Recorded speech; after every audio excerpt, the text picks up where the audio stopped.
You're listening to the Team Stripes Podcast, the podcast for hockey referees. Each show, we discuss the world of officiating and find out that not everything is in black and white. Here's your host, Logan Bunn.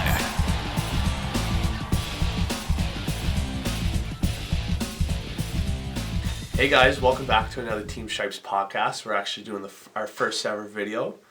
First guest too, Kelly Cooke, one of the 4 female officials to work NHL hockey over the past couple of weeks. So let's watch this one. No worries. So you started refereeing at 12. What got you into that? My older brother actually started reffing, so I kind of followed him into hockey. He's 2 years older than me, so I wanted to do everything he was doing. And then he started reffing when he was 12, so I kind of just waited until I was old enough and then started doing it with him as well. So you kind of followed in your brother's footsteps. Did you guys ever referee together? Yeah, we did. We didn't for a long time after we both started, but we actually just started doing college games out here. So we have a few together this season. It should be fun. Okay, yeah. So you also played at a really high level too, from what I've kind of searched up. Do you want to talk about that a bit? Yeah, I mean, I went to boarding school mostly for hockey, just to have the best hockey, and education experience. Knew that I wanted to play Division I hockey. Ended up going to Princeton, and then playing for 3 years after that. So, I loved hockey. I wanted to play as long as I could and just keep going. I was lucky enough to grow up in Boston, where there's just so much hockey everywhere you turn, and just lucky enough that they had professional teams back here. So when I moved home after graduating, I could just, stay at home and work full time and also play. So it's kind of, the perfect setup for me. When you played, you played a lot of games, but you didn't score many goals or assists. You're kind of the grinder, eh? Yeah, more of a penalty killer playmaker. Yeah, I mean, obviously it's a different game when you get to college and you kind of have to adjust, and, everyone has a role, and, I never liked to be the goal scorer. I was kind of, the person who worked hard and would rather have other people score. So, I'd rather kill penalties than score goals. And I think it's kind of true to my personality. And, I still enjoy that aspect of it. Yeah, I mean, it shows on the ice that you're a hard worker with the grinder. And it obviously shows in your life because you took paralegal, right? You're in the paralegal business. And you played all the time and you refereed, so you have a really busy life growing up. So you want to talk a little bit about your time in Princeton, refereeing, managing your schedule? Yeah, I mean, I think that, one of the biggest things you learn as a student athlete at any level is time management. Obviously, even, in high school, you have to figure out how to do well in the classroom as well as on the ice. So, especially at a school like Princeton, it's a really tough school, but, you're a hockey player primarily, and the coach, doesn't cut us any slack for class or anything. So you kind of, you're thrown into the fire, and you got to figure out how to balance everything when you're on the road and everything. So I think that it kind of, sets you up perfectly for life after college. And, you don't know what to do if you have time on your hands. I felt like, so working full time, I just graduated from law school actually. So, I was in law school reffing. It was kind of, the perfect balance for me to kind of stay sane, be in school, but also do something that I loved. To make a different balance. Now you talked a little bit about after university, you played hockey. How do you balance your schedule with that? Because you're on the road a lot, you're traveling with when you're playing with the Boston Blades and the Boston Pride. Did you still referee at all, or did you take a little bit of time off of that? Yeah, I mean, that was definitely probably the toughest was, the first 2 years or so I was, all into playing, and then I kind of saw the light and realized that I really loved reffing, so I kind of, tried to prioritize that more. But, playing in the CWHL, we would take a bus up to Toronto, and that's 12 hours or whatever it is on a bus making stops. So you play Saturday, Sunday, and you get home at, 4 a.m. on Monday morning, and then you have to go to work. So it wasn't, the best situation for sleeping or anything like that. But, we did it because we loved it. And, I just tried to ref as much as possible. And then, my first year in the NWHL, I kind of knew that that was going to be my last year playing hockey. So I did a lot more repping that year and, kind of tried to make my way in that area, but also the schedule was a lot more manageable just because the teams are closer and, we wouldn't get home at 4 a.m. and have to get off the bus and go to work. So it was a little nicer with the travel schedule in that league. Yeah, big grind. Big grind. Exactly. How did work? You said you'd get home at 4 a.m. and you'd have to go to work. How did work deal with that?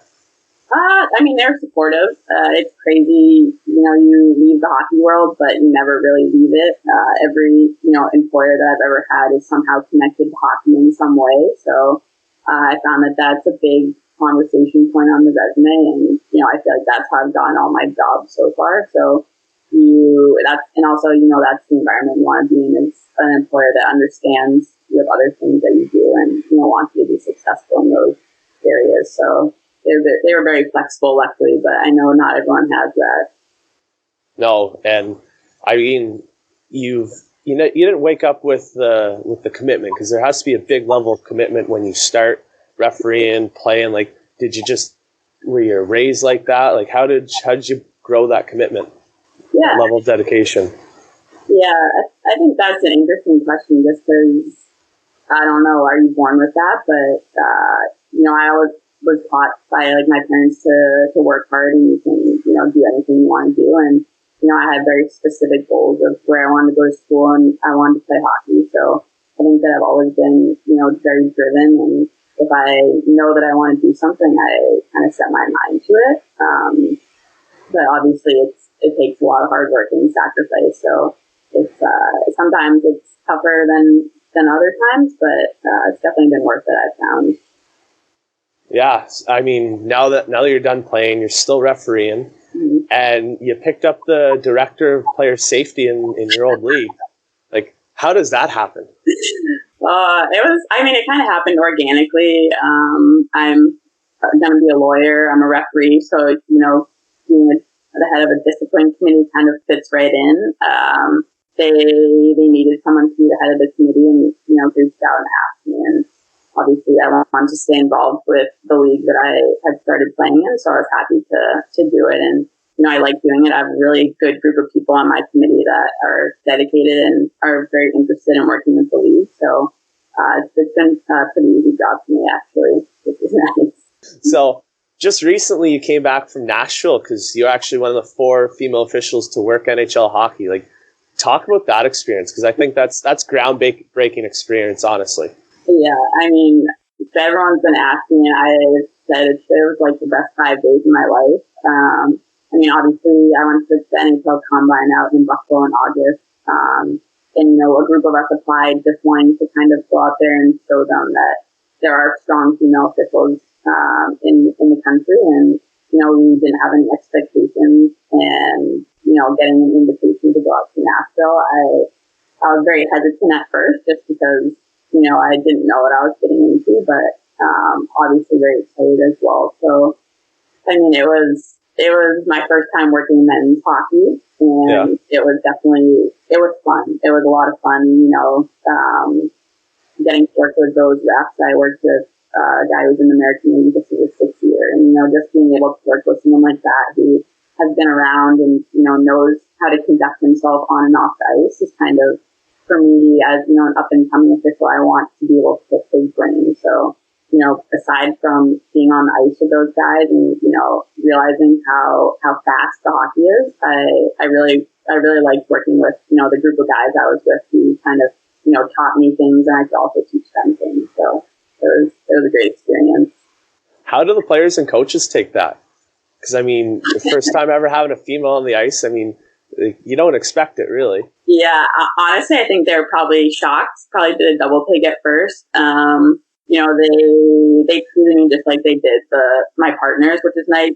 They tell you when they're unhappy or when they're happy or whatever it is. So if they're swearing at you, you're doing something right, because they're treating you the same as your partner. So they were all really respectful in general of all of us, which is nice. I had DMs of the Predators and the Capitals come up to me and say, introduce themselves and kind of say how impressed they were to see a female on the ice, which was really neat.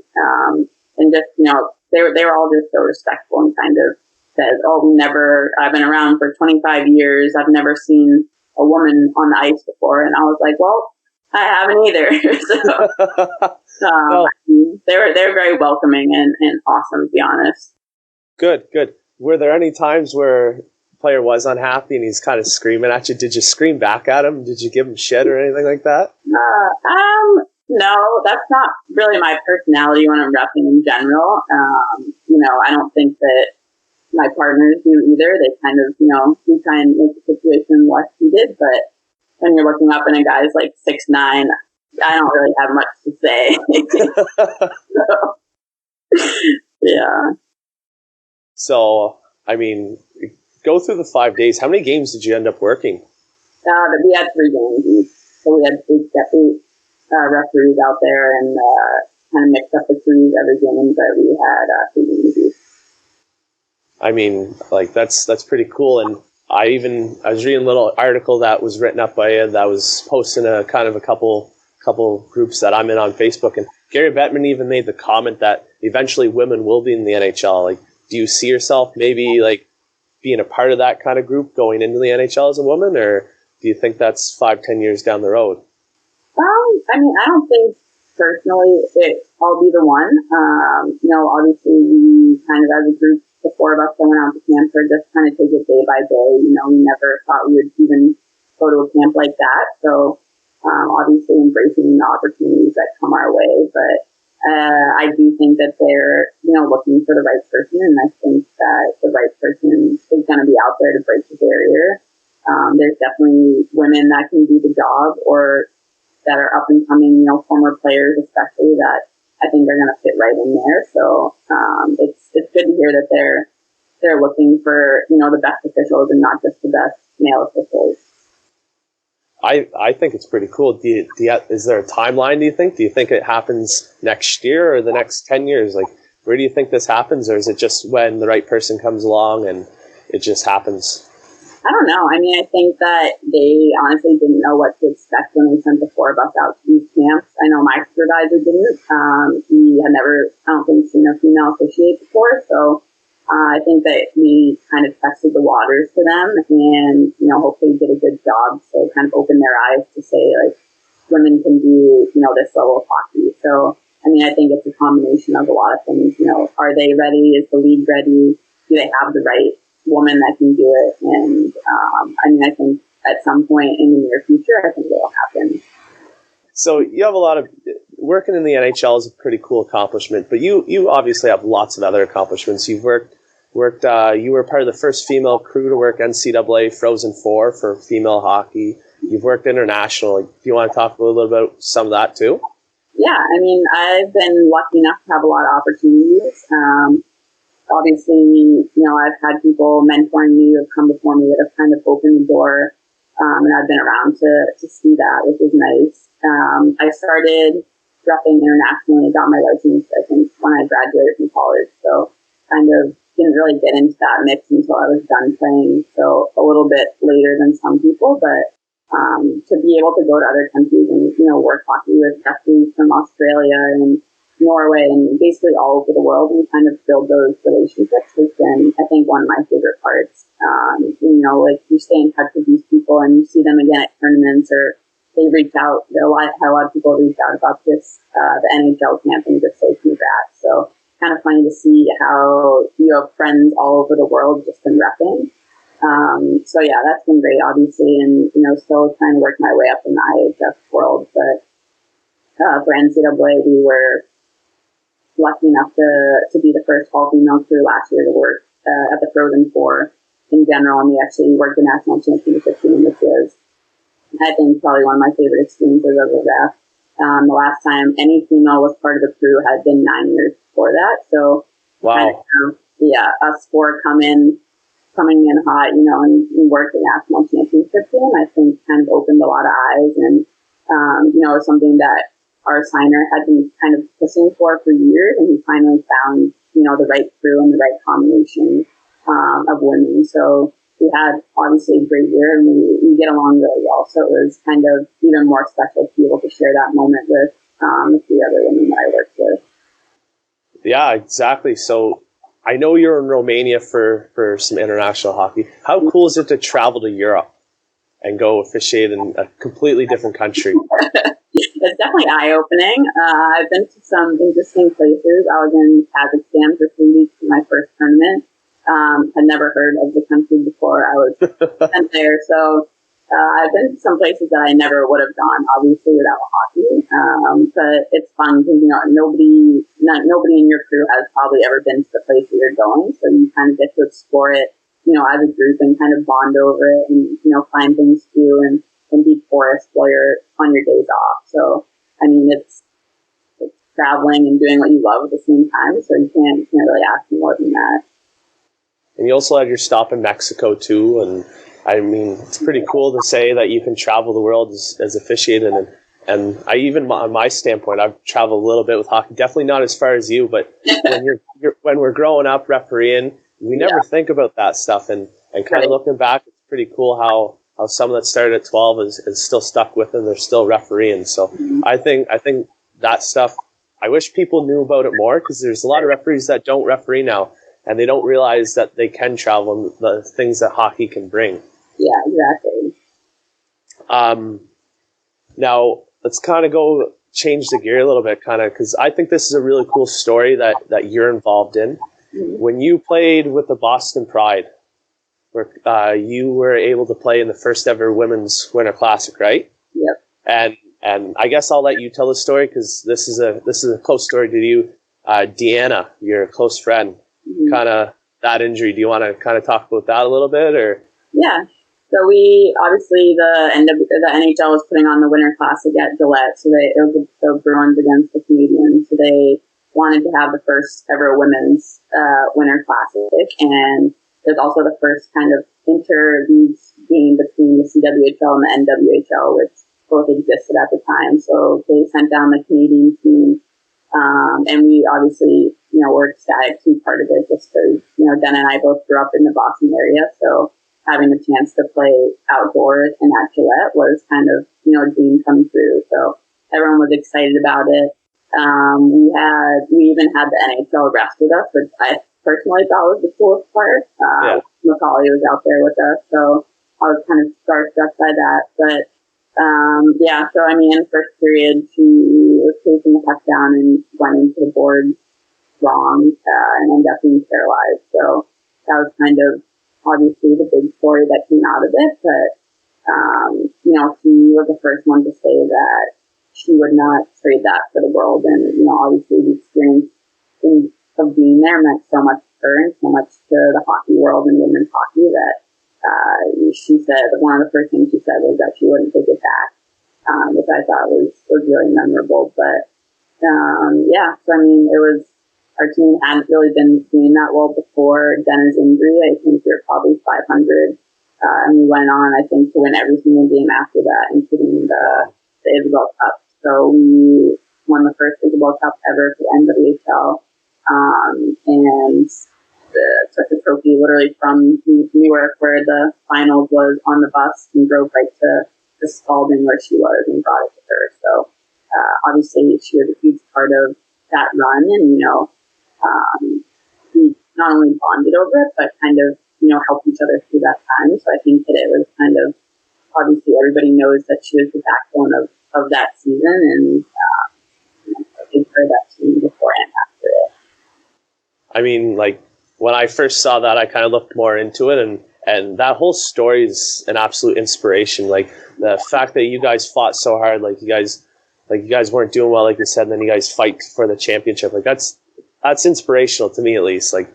And the fact that even after, when she was starting to try to get back into walking, and then Carpenter, former NHL player, kind of came in and you guys did the Boston Marathon together. I think that's really cool, honestly. And you want to talk a little bit more with the whole Boston Marathon, moving it forward, kind of? Yeah, so I mean, she actually, Bobby Carpenter, is from Boston area, and he kind of got connected, has known the Lang family forever, was going to run the Boston Marathon, and decided that he was going to do it with her. So he actually ended up pushing her in the Boston Marathon, which I don't know how he did it, but he did, and she loved it so much. So, my friend Haley Moore, who's the deputy commissioner of the NWHL, and I kind of decided that we wanted to run the marathon and raise money for Denna. So we couldn't do it for her foundation specifically, but there's a place that she still goes called Journey Forward. That's it's not affiliated with hospital. It's basically just kind of gives people a different way to rehab from injuries like that. So I've been there with her and seen her interact with these trainers, and she loved it there. So I kind of thought, what better fund to raise money for than Journey Forward. So yeah, ended up just, raising, I think we raised over $30,000 between the two of us for Journey Forward, and ran the Boston Marathon 2 years ago for Denna. So she was out there obviously cheering us on in the pouring rain. But I know that, it meant a lot to her, and I don't think I would have been able to do it if it was for a different reason, or if I didn't have her as my support system for that experience. Yeah, you guys play in Princeton, right? Like, you guys kind of go way back to when you guys were in university together. So yeah, I actually played with her since I was 11 years old, and then we were roommates in high school at boarding school, and then played at Princeton together. So we basically been on the same team for 15 years or so. So yeah, she's one of my best friends. So it's good to be able to do that. So looking back to everything you've done so far, is there any couple names that you can look back that have definitely helped you through this process? Yeah, I mean, obviously Katie Gay, who was out in Anaheim at the prospect tournament. She's been my mentor. She actually coached me in high school, so I've known her forever. She's been, kind of my rock through everything. She did the Olympics last year, so she's kind of, done with her international career, but very much so still doing college and everything. She's someone who has opened doors for a lot of us, and is always looking for ways to give back and, help females or help anyone that she can. So kind of just, having her by my side, we worked the national championship together and kind of were paired together all of last season. So we spent a lot of time together on the road and everything. And just, she's so humble, and having her and being able to pick her brain and see how she acts on the ice and reacts to stuff. I've just learned so much from her, and I just hope to kind of follow in her footsteps and start, getting back as much as she has and kind of, seeing where it takes me. What's been your coolest thing that you've ever done? Even like playing, refereeing, anything really that you can look back on? I think probably working the national championship. I mean, being out there, I was never there as a player, and kind of, taking that moment during the national anthem to look around and realize, like, this is the biggest game that these girls have ever played in, and this is the biggest game that I'll have ever officiated in. It's kind of a pretty cool moment. So I'd say that, and just being able to do that with, three of my favorite referees was awesome. Yeah, I mean, that no, that's fair. Honestly, I think that is a dream come true, and most people don't get experience. Like you just said, you never played in it, but now you're standing in a pretty much a sold out crowd, right, looking around, looking at the crowd, going, "Wow, I'm actually here." Yeah, exactly. So I mean, like, but there's a lot of grind behind the season. Like, how many games do you roughly ref like a year within a season? Well, a lot. Probably close to 100 between like high school, college club, international, whatever it may be.